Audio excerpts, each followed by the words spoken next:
Good morning, students. This is the third class of the digital communication system, and today we will discuss about the sampling theorem.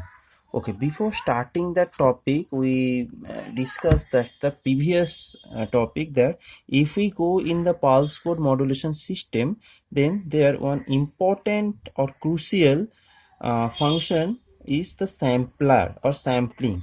Now question is that how that sampling theorem occur. Okay, and what's the ultimate proof of that sampling theorem? Okay, basically if we go in the sampling theorem, then statement of the sampling theorem is that a continuous time signal is represented by its samples and completely recovery back if the sampling frequency is greater than equals to twice fm, where fs is the called sampling frequency and fm is the called maximum frequency of the signal. Okay, now so how it is possible? For that we go some schematical diagram as well as the mathematical solve also. So first of all, this is a signal that is called the continuous time signal. Okay, in this axis t and in this axis amplitude. Okay, now this is the frequency domain representation of that continuous time signal. So this is fm and that is twice fm.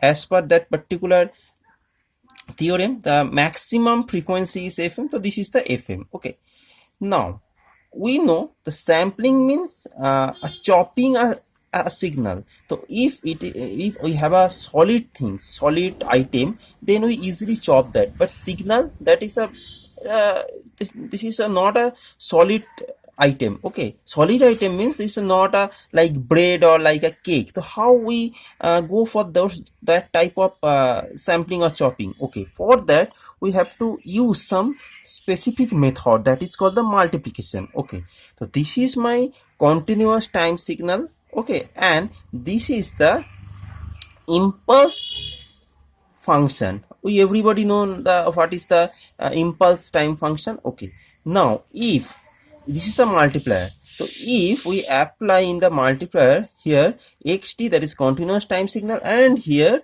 the impulse time function or impulse time signal, then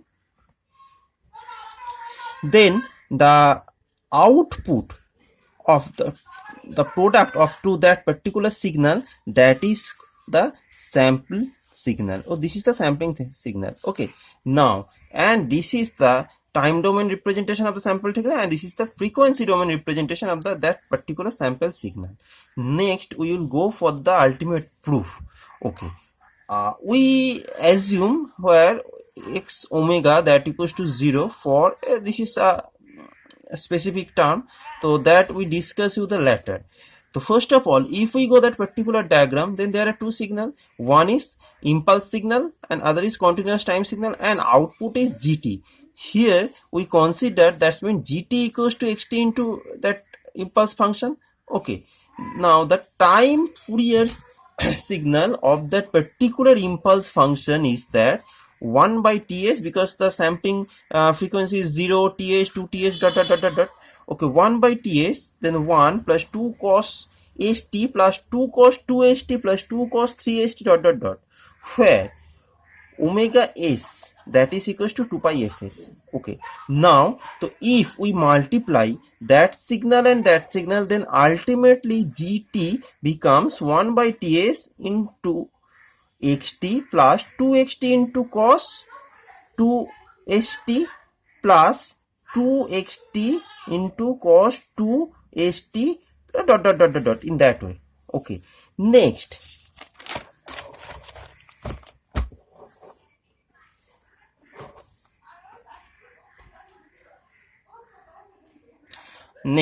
the Fourier transform of xt cos s omega st is x omega minus omega s plus x omega plus omega s, as well as the Fourier transform of 2xt, that is cos 2 omega s is x omega minus 2 omega s plus x omega plus 2 omega s. That's mean that is the standard form. So if my multiplication is twice, then here twice omega s, and if my multiplication is 1, then only omega s. And as well as there are two versions, one is minus omega s and other is plus omega s. Now, so if we go the representation, or not representation, that of ultimate Fourier transform of that particular, that GT signal, then that signal becomes 1 by Ts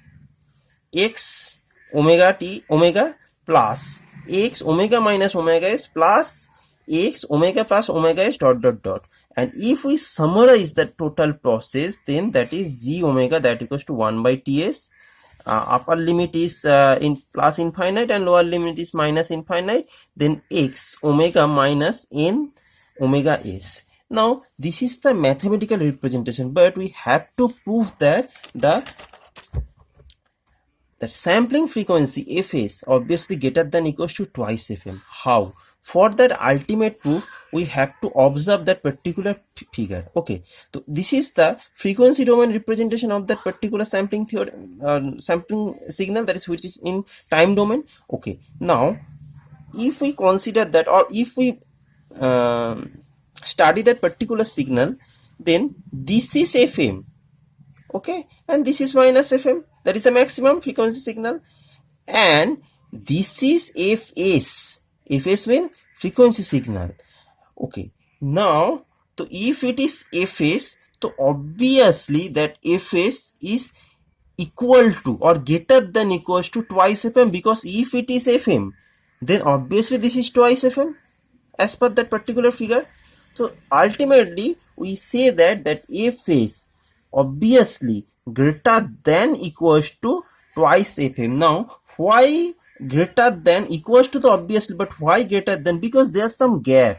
Due to that gap, that obviously range becomes 2f greater than of 2 fm. That's been from here to here fm, and again here to here fm. But due to that gap, that particular distance obviously becomes more than twice fm. And this is the ultimate proof of the sampling theorem, and this is the very important. And all the study material related that particular video will provide you in the either Google Classroom or your WhatsApp group. Okay, thank you.